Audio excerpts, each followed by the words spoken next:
Hello and very warm welcome to all of you. कैसे हैं आप सब? मैं आपका मेंटर और आप देख रहे हैं लर्न इंग्लिश विदाउट रूल्स का स्पेशल सेशन। ये वही सेशन है जो एरर स्पॉटिंग के प्रीवियस ईयर क्वेश्चन पर आधारित है। अब तक यहां से इस श्रृंखला में 30 एपिसोड्स के सॉल्यूशन और डिटेल एक्सप्लेनेशन आप तक पहुंचाए जा चुके हैं। उम्मीद करता हूं कि ये सारे 400 क्वेश्चन जिसके सॉल्यूशन हमने आपके सामने रखे हैं अब आपके एरर स्पॉटिंग की विभिन्न समस्याओं को कम कर पाने में सफल हो रहे होंगे। मैंने आपसे एक बात कही थी कि अगर आपके पास प्रीवियस ईयर का कोई क्वेश्चन है जो कि 2016 के बाद की है, 17, 18, 19 की, तो आप मुझे मेरे ईमेल आईडी पर उसे मेल करें और तब जाकर के आपको नए सेट अवेलेबल करा पाऊंगा मैं। अन्यथा मुझे 2016 तक के ही सॉल्यूशन आप तक पहुंचाने होंगे। उसके बाद जैसे जैसे मुझे 17 के, 18 के, 19 के क्वेश्चंस मिलेंगे मैं उसके आंसर और डिटेल एक्सप्लेनेशन के साथ आपके सामने उपस्थित होता रहूंगा। बहरहाल अभी बहुत सारा सेट बाकी है जिसका सॉल्यूशन आपके सामने मुझे रखना है, उसके आंसर और डिटेल एक्सप्लेनेशन को बताना है। आज मैं यहां पर उसी श्रृंखला में उपस्थित हुआ हूं, सेट 31 में मौजूद सभी 15 क्वेश्चन के आंसर और डिटेल एक्सप्लेनेशन के साथ। उम्मीद करता हूं कि आप सब ने इस सेट को बना लिया होगा। अगर आप में से किसी ने इस सेट को नहीं बनाया है, वीडियो को यहीं पर पॉज करिए, नीचे डिस्क्रिप्शन में क्वेश्चन का लिंक दिया हुआ है, आप उसे डाउनलोड करें, पहले सॉल्व करें और फिर मेरे साथ आएं और मिलाकर देखें कि आखिरकार ऐसी कौन सी गलती हुई, क्या आपकी सूझबूझ और समझदारी में नहीं था जिस वजह से किसी क्वेश्चन के आंसर को आपने गलत मार्क कर दिया। चलिए बिना देरी के हुए आज के सेशन की शुरुआत करते हैं। आंसर सेट, नोटबुक और पेन लेकर तैयार हो जाइए। देखते हैं कि सेट 31 में मौजूद सभी 15 क्वेश्चन के आंसर क्या है और उसके पीछे कौन कौन से ग्रामेटिकल नॉर्म्स लगे हुए हैं। चलिए देखा जाए।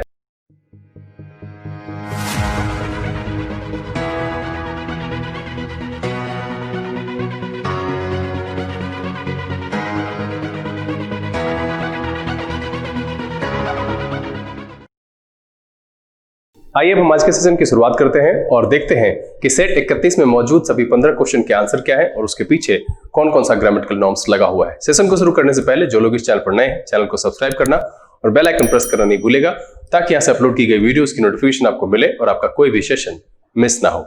हर एक एपिसोड की तरह क्वेश्चन आपको यहां पर दिखेगा। मैं आप सबसे एक बात कहना चाहूंगा कि अब तक जो 30 एपिसोड इस सीरीज में आप तक पहुंचाए गए हैं उसमें कहीं पर भी कोई भी, जैसे बहुत सारे बच्चे हैं जो पीछे हो गए हैं और पीछे से एपिसोड्स करते आ रहे हैं, क्वेश्चंस बनाते आ रहे हैं, तो अगर आपको कोई डाउट है, कुछ भी ऐसा है जो सवाल पूछना है और आपको ये लगता है कि अब लंबा समय बीत गया है, सर से कैसे पूछूं, सर क्या सोचेंगे। अब अगर ये बात आप ही सोचेंगे कि सर क्या सोचेंगे, तब तो फिर आपकी समस्या का समाधान होने से रहा।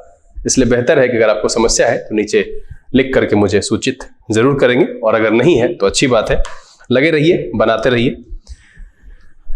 इससे पहले हमने 450 क्वेश्चन कर लिए हैं और आज का जो है वो 454वां 454 क्वेश्चन। देखते हैं क्या कह रहा है। कह रहा है इंडियाज लार्जेस्ट कॉर्पोरेट हाउस में बी फोर्स। अब देखिए, जब भी दिया हुआ है मे बी, अब आपको पता है कि यहां पर बी लगा हुआ है तो इसके बाद होना चाहिए पास्ट पार्टिसिपल। ठीक है। एक दूसरा है कि एक तो ये पास्ट पार्टिसिपल लिखते हैं जब हम पैसिव में लिख रहे होते हैं सेंटेंस को, दैट मींस कि अगर हम ऑब्जेक्ट से सेंटेंस की शुरुआत करते हैं तो उसमें ऐसा लिखते हैं। और एक जैसा कि बी हमने लिखा है तो यहां पर वर्ब 1 प्लस आईएनजी हम लिख सकते हैं।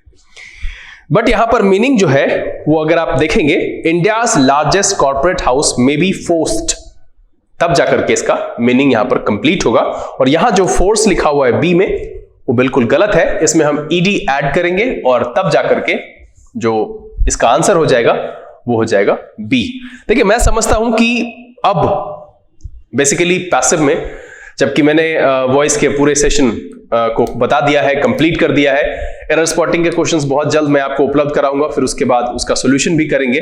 टाइम एंड टेंस की जो बात मैंने की है कि जो एपिसोड बचा हुआ है उसको भी करेंगे, लेकिन मैं देख रहा था कि टाइम एंड टेंस का जो एपिसोड 6 है, इस प्रीवियस ईयर के क्वेश्चन करने के दौरान उसके लगभग क्वेश्चंस जो है वो सॉल्व कर दिए गए हैं। खैर, मैं देखूंगा, कम से कम रूल तो रिवीजन होगा। चलिए अगला सवाल देखा जाए, 55वां। अब देखो, 55वें सवाल में मुझे जैसा लगता है कि आप सबने क्वेश्चन को देखते हुए फोर्सेस किया होगा। सही है, आंसर ए है कि this question forces us, but यहां पर जो एक बात है कि जिस सोर्स से ये लिया गया है, सोर्स में जो था वो लिखा हुआ था ऐसा कि दिस क्वेश्चंस फोर्स अस। तो इसके हिसाब से तो ये ठीक है, लेकिन इसके साथ ये जो दिस लिखा हुआ है ये गलत है। यहां होना चाहिए दीज क्वेश्चंस, और तब जाकर के सही होता। क्यों? क्योंकि दिस जब हम इस्तेमाल करते हैं तो वो हम सिंगुलर के लिए यूज करते हैं, उसका जो प्लूरल है वो होता है दीज, और दीज के साथ हम क्वेश्चंस लगाते हैं, आगे फोर्स लगा हुआ है जो कि मेरा प्लूरल है। तो अगर आप में से किसी ने दिस क्वेश्चन माना है, अगर आगे जाकर के सब कुछ ठीक है, to face the unpleasant truth that the policies of social justice have reached a dead end, हाँ मिला जुला करके सेंटेंस ठीक ही लग रहा है। तो अगर आपने फोर्सेस किया है वो भी ठीक है, बट सोर्स के हिसाब से जो यहां पर होना चाहिए क्वेश्चंस, यहां से एस मिस है, तो उसके हिसाब से दीज होगा, और बाकी जो है ये ठीक है। किसी भी हालत में इसका जो आंसर होगा वो होगा ए, चाहे आप इसे सिंगुलर कर लो या दीज क्वेश्चंस, चूंकि क्वेश्चन में पहले से एस है, यहां प्रिंटिंग मिस्टेक है। तो 55 का जो आंसर हो गया वो हो गया आपका ए। चलिए 56वां सवाल देखा जाए। 56th कह रहा है कि many of the young people studying abroad agreed that returning home was always an attractive option। कह रहा है many of the young people, और आपको पता है कि जब हम ऑफ का प्रयोग सिलेक्शन के लिए करते हैं तो उसके बाद प्लूरल होना चाहिए, और young people लिखा हुआ है, people is plural। Studying abroad agreed that returning home was, agreed है और was है।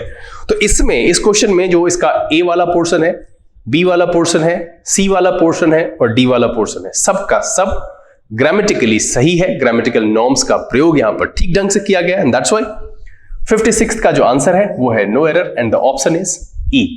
इस सेंटेंस में कोई भी गड़बड़ी नहीं है। उम्मीद करता हूं कि अब आप सब नो एरर मार्क करते होंगे, और अगर नहीं करते हैं तो अपने अंदर वो भरोसा जगाइए, बनाइए, जहां लगे कि ए बी सी डी सारे दिए हुए जो हिस्से हैं सेंटेंस के वो आपकी समझदारी के हिसाब से ठीक है, तो कभी कभी नो एरर मार्क करना चाहिए। चलिए अगला सवाल देखा जाए।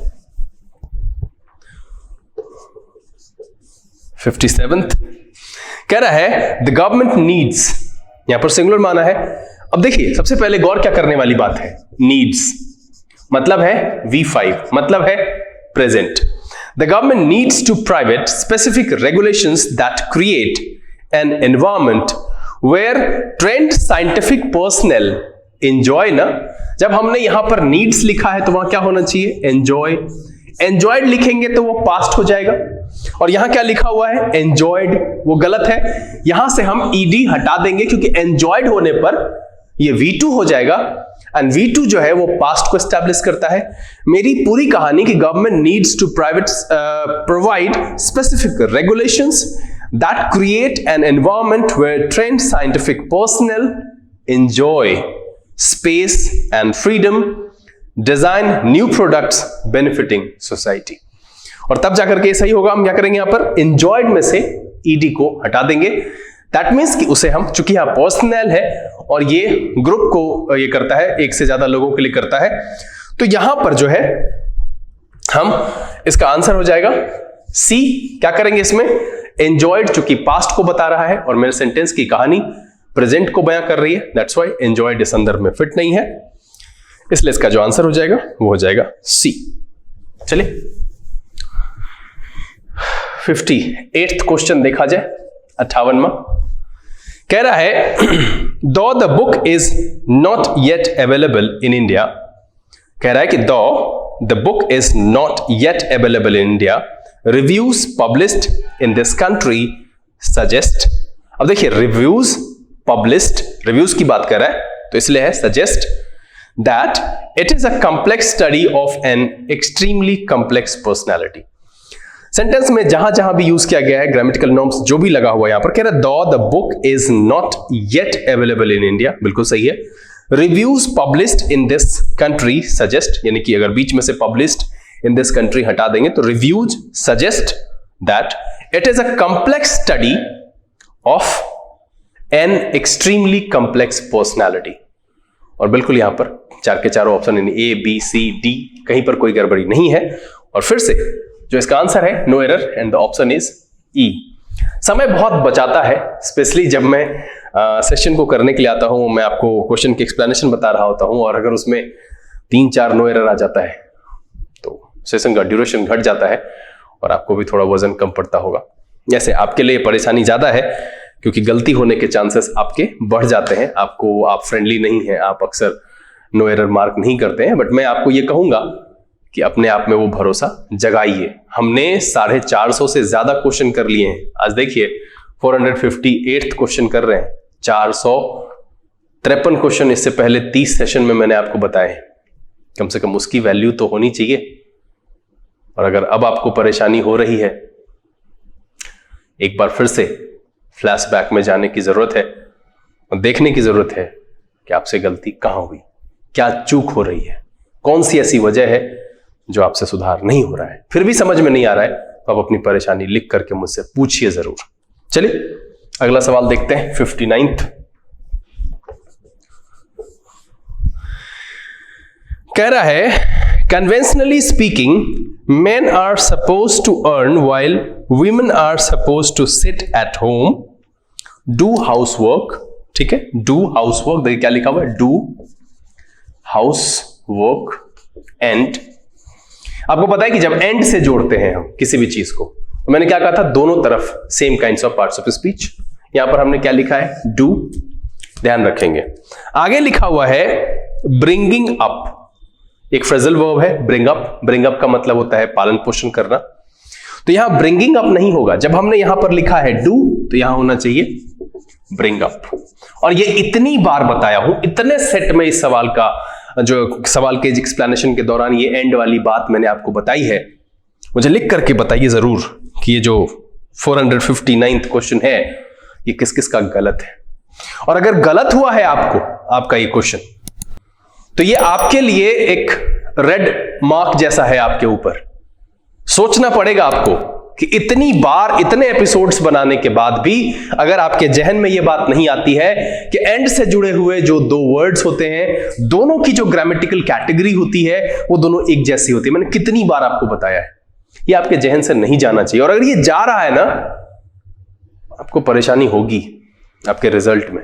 और जाग जाइए, सावधान हो जाइए। और वैसे बच्चों को तो विशेष करके मैं कह रहा हूं जिनका 0.75, 0.25, 1.25 इतने मार्क्स से रिजल्ट रह जाता है, आपको विशेष फोकस्ड करके, सेल्फ सेंटर्ड होकर के अपने अंदर एक असेसमेंट करने की जरूरत है कि आखिरकार गलती आपसे कहां हो रही है, कि एक रत्ती भर मार्जिन से आपका रिजल्ट नहीं होता है। उलझने हो तो बताइए जरूर।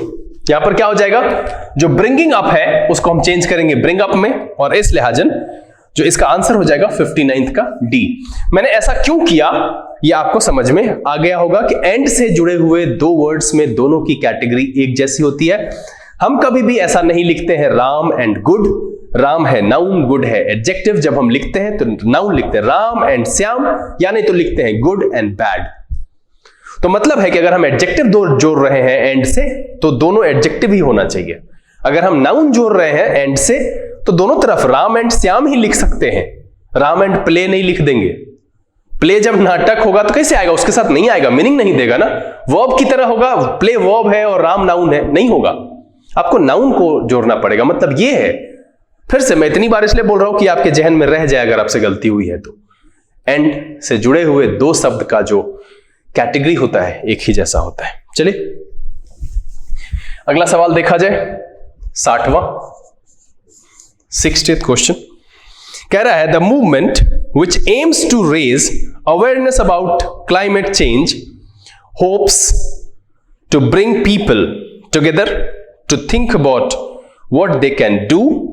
अब इसके बाद है for reduce नहीं to reduce, क्योंकि हम इसका प्रयोग तब करते हैं, इन्फिनेटिव का प्रयोग जो 2+V1 का करते हैं जब आगे होने वाला कोई काम होता है उसको दर्शाने के लिए। अब यहां पर ये आप नहीं समझिएगा कि कैन डू टू रिड्यूस कैसे होगा। देखिए जब हम लिखते हैं, यहां जो लिखा हुआ है दे कैन डू, अब यहां पर मुझे ये तो बेयर इन्फिनेटिव आ गया। अब इसके आगे मुझे फुल इन्फिनेटिव लिखना है टू रिड्यूस। इसको ऐसे पढ़ेंगे आप, अगर इसको पढ़ेंगे सर ऐसे अच्छा नहीं लग रहा है, they can do to reduce harmful pollution, तब जाकर के यहां पर वो सही लगेगा आपको। अगर आप एक लगातार पढ़ देंगे तो आपको पढ़ने में अजीब सा लगेगा। आपने किया होगा रिड्यूसिंग, नहीं, उससे अच्छा है इन्फिनिटिव का प्रयोग करेंगे क्योंकि यहां फ्यूचर की बात है, आगे की बात है, आगे आने वाले समय की बात है। जैसे मैं कहता हूं कि मैं क्रिकेट खेलने गांधी मैदान जाता हूं, तो क्या कहते हैं, आई गो टू गांधी मैदान टू प्ले क्रिकेट। ये ज्यादा अप्रोप्रिएट है, ज्यादा परफेक्ट है, वहां पर वो सही जो है वो ग्रामेटिकल नॉर्म्स भी सही है और मीनिंग भी ठीक ढंग से कन्वे करता है। तो यहां पर क्या हो जाएगा, they can do to reduce, तब जाकर के ये सही होगा। मॉडल के बगल में जो आया है वो तो बेयर है ही, उसके बाद जो आया है वो फुल इन्फिनिटिव है, और इसीलिए यहां पर जो इसका आंसर हो जाएगा वो हो जाएगा डी। हम यहां करेंगे एक प्रेपोजिशन जो है वो गलत प्रयोग हुआ है, यहां से फोर को हटाएंगे, उसकी जगह पर लगाएंगे टू, और तब जाकर के सेंटेंस बिल्कुल सही हो जाएगा। चलिए अगला सवाल देखा जाए। सेशन बहुत छोटा होगा आज का, क्योंकि सवाल बहुत आसान है और पहले से इस तरह के सवाल हमने कई सेशंस में बताए हैं, तो मैं अब ज्यादा नहीं बोलता हूं। आप खुद भी याद करने की कोशिश करो, मैं कितना बार बार दोहराऊंगा।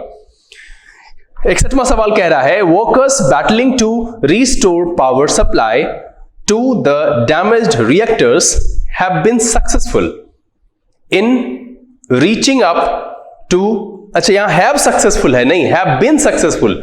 जब कुछ भी सक्सेसफुल रहता है, जैसे वह बीमार रहा है, वह पढ़ती रही है, तो इस तरह का जब लगाते हैं तो उसमें हम परफेक्ट कंटीन्यूअस वाला मीनिंग देते हैं कि ही हैज बीन स्टडिंग या ही हैज बीन इल, वह बीमार रहा है। तो यहां पर वो होगा और उस तरीके का सेंस आएगा, और यहां पर बिन जो है वो मिसिंग है। क्या हो जाएगा, workers battling to restore power supply to the damaged reactors have been successful, तब in reaching up to the second reactor, मतलब रहा है, सफल रहा है दूसरे रिएक्टर तक पहुंचने में। तो यहां पर been मिसिंग है और यहां जो है, इसलिए इसका आंसर हो जाएगा 61वें का सी। have और सक्सेसफुल के बीच में हम been ऐड करेंगे और ये जाकर के तब मीनिंग सही देगा। अब यहां पर देखिए कि have been, has been का किस तरीके से प्रयोग करते हैं। जैसे अगर आपको यह कहना है कि वह खेलता रहा है, तो क्या कहेंगे, he has been playing। वह पढ़ता रहा है, he has been studying। कहेगा वह बीमार रहा है, तो अब बीमार में हम ing नहीं लगाएंगे ना, वो verb नहीं है, तो क्या कहेंगे, he has been ill। अब जब हम ये कहते हैं कि वह बीमार रहा है, इसका मतलब है पिछले दिनों भी बीमार था, अभी भी बीमार है। सिंपल। मैं बीमार हूं, इसका मतलब है कि अभी बीमार हूं, पिछले की बात नहीं है, नहीं मैं आगे की इंफॉर्मेशन दे रहा हूं। लेकिन अगर मैं ये कहता हूं कि मैं बीमार रहा हूं, दैट मीन्स पिछले कुछ दिनों से। दोनों घटना पीछे की भी हो सकती है, प्रेजेंट में नहीं भी हो तो चलेगा, बट सेंस वही देता है। तो हम हैज बीन, हैव बीन और हैड बीन इससे लिखते हैं। जब किसी एक्शन में ऐसा लिखेंगे कि वह लिखती रही है, पढ़ती रही है, खेलती रही है, तो हैज बीन, हैव बीन और ing लगाएंगे। सी हैज बीन डांसिंग, वह नाचती रही है। ठीक है, तुम लिखते रहे हो, यू हैव बीन राइटिंग। ठीक है, तुम मददगार रहे हो, यू हैव बीन हेल्पफुल। इस तरीके से हम प्रयोग करते हैं, ध्यान रखिएगा। चलिए अगला सवाल देखा जाए, 62वां। बड़ा ही आसान है, इसमें तो कुछ ऐसा नहीं है। देखिए, The letter of offer is being dispatched, passive में लिखा हुआ है, to the shareholders of the company whom were allotted shares, नहीं, who were allotted shares, क्योंकि इनको शेयर अलॉट किया गया है, who were allotted shares, और कंपनी के द्वारा किया गया है। ये यहां पर जो है देखिए, शेयर होल्डर्स के बाद अगर हम इसको एक्सटेंड करेंगे कि the letter of offer is being dispatched to the shareholders who were allotted shares, तो यहां पर ये बिल्कुल सही होगा। हुम का प्रयोग यहां गलत है, और इसीलिए जो 62वें का आंसर हो जाएगा वो हो जाएगा डी। हम यहां क्या करेंगे, हुम को हटाएंगे और उसकी जगह पर हु का प्रयोग करेंगे, और तब जाकर के ये आपका बिल्कुल कंप्लीट मीनिंग देगा। चलिए अगला सवाल देखा जाए, 63वां। चलिए, कह रहा है the government policy does not necessary have to be detected, नहीं, necessarily have to be detected है ना, डिक्टेटेड, डिटेक्टेड नहीं, डिक्टेटेड क्या है, the government policy does not necessarily, यहां पर हम एडवर्ब का प्रयोग करेंगे, आगे हैव भी है और डिक्टेटेड भी है, तो यहां पर जो है नेसेसरली एडवर्ब में इसको चेंज करेंगे। बड़ा ही कॉमन सा है और मुझे लगता है कि अब आप इन सब गलतियों को पकड़ पा रहे होंगे, क्योंकि मैं तो ये मानकर चल रहा हूं कि आप रेगुलर न्यूज़पेपर पढ़ते हैं। अगर आप नहीं पढ़ते हैं न्यूज़पेपर तो आपका अंग्रेजी में कभी भी कल्याण नहीं हो सकता है। सिंपल सी बात समझिए कि आप सबसे पहले पढ़ना सीखिए। अगर आप एफिशिएंट रीडर नहीं हैं तो आपका कल्याण कभी नहीं हो सकता। 63 का क्या हो जाएगा, बी हो जाएगा। ये जो नेसेसरी है इसको हम नेसेसरीली में चेंज कर देंगे, एक एडवर्ब में तब्दील करेंगे और तब ये सेंटेंस में जो है एक सही ग्रामेटिकल नॉर्म्स की तरह काम करेगा और तब सेंटेंस का स्ट्रक्चर सही हो जाएगा। इसीलिए जो 63वें का आंसर है वो हो गया आपका बी। चलिए 64वां देखा जाए। 64 में कह रहा है nothing is perfect and we might realise that even when we went wrong the consequences was नहीं, consequences were. Plural subject plural verb, singular subject singular verb. बड़ा ही आसान है, लिख करके मुझे बताइएगा किस किस का गलत हुआ है, कौन से ऐसे महानुभाव हैं।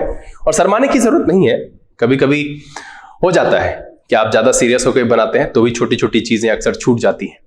जी हाँ, मैथमेटिक्स में आपके साथ ऐसा होता होगा कि सवाल बना आए हैं, आंसर नहीं मिल रहा है, 4 बार रिव्यू कर आए हैं, सामने से उस चीज को देख रहे हैं बट नजर नहीं जा रही है, छोड़ दिए, कुछ देर के बाद देखते हैं तो लगता है अरे यार ये तो यही था। वैसे भी मैंने कहा है 15 क्वेश्चन को 2 या 3 अटेम्प्ट में आप बनाइए, 5-5-5 या 10-5 या 8-8 ऐसे करके बनाइए इसको।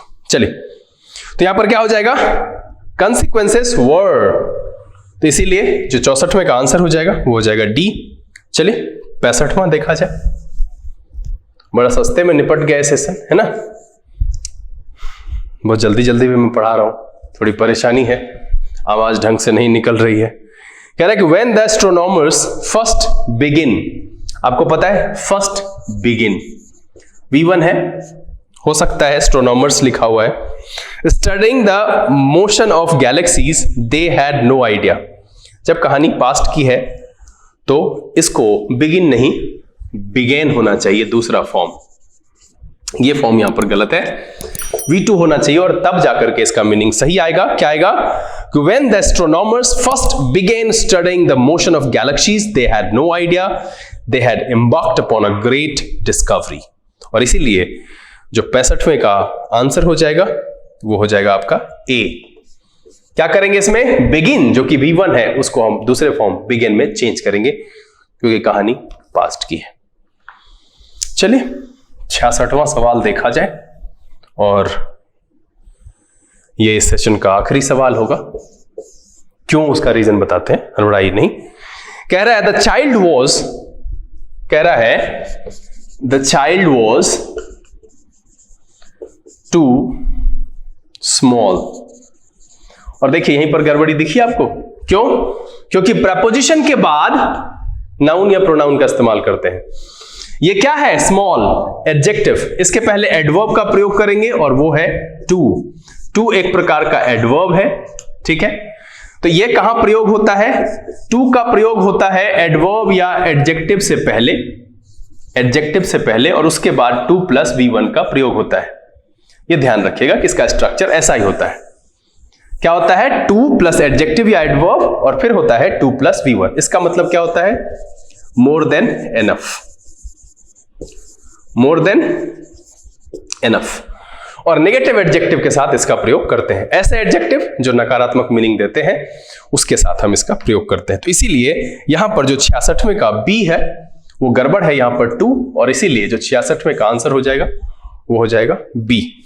अब देखिए एक बार फिर से मैं समझा देता हूं इस सवाल को कि 66वें में जो लिखा हुआ है the child was too small to reach the switch, यहां पर होगा उतना छोटा है जितना कि पर्याप्त नहीं है, मतलब बहुत छोटा है इस सेंस में। 2 का मतलब होता है मोर देन एनफ और 2 को हम यूज करते हैं 2 + एडजेक्टिव या एडवर्ब और 2 + V1। ये ध्यान रखिएगा।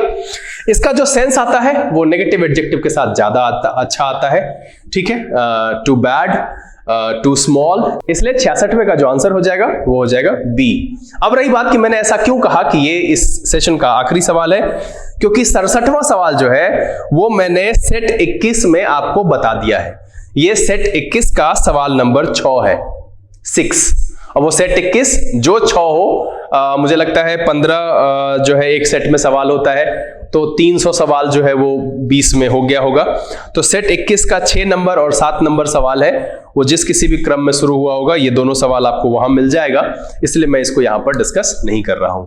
उम्मीद करता हूं कि ये जो 13 सवाल है आपके लिए 15 है, और उसका जो आंसर है 67th का वो है बी और 68th का है सी। अगर आपको इसका एक्सप्लेनेशन देखना है, प्लेलिस्ट में चले जाइए, और एपिसोड है एपिसोड नंबर 21, उसका सवाल नंबर 6 और सवाल नंबर 7। उम्मीद करता हूं कि जो 15 क्वेश्चन है इसमें लगभग आपके सभी सवाल के जवाब, आपका जो आंसर है वो सही हुआ होगा। आप कितने अंक प्राप्त किए ये मुझे नीचे लिख करके सूचित जरूर करें। अगर इस एक्सप्लेनेशन को बताने के दौरान कोई ऐसी बात रही जो आपके मन में अटक गई, जिस पर कोई दुविधा है, कोई शंका मन में है, तो उसके लिए भी आप नीचे कमेंट करके मुझे लिखिए। हम उसका निदान जल्द से जल्द कोशिश करेंगे कि आप तक पहुंचाए जरूर। बहरहाल आज जो इस सेशन में एक सीखने वाली इंपॉर्टेंट बात आई वो ये आई कि TOO2 ये एक एडवर्ब है, इसको हम लिखते हैं टू, उसके बाद एडजेक्टिव या एडवर्ब लिखते हैं और उसके बाद 2+V1 का प्रयोग करते हैं। इसका मतलब होता है मोर देन एनफ, और ये नेगेटिव एडजेक्टिव के साथ अच्छा मीनिंग देता है।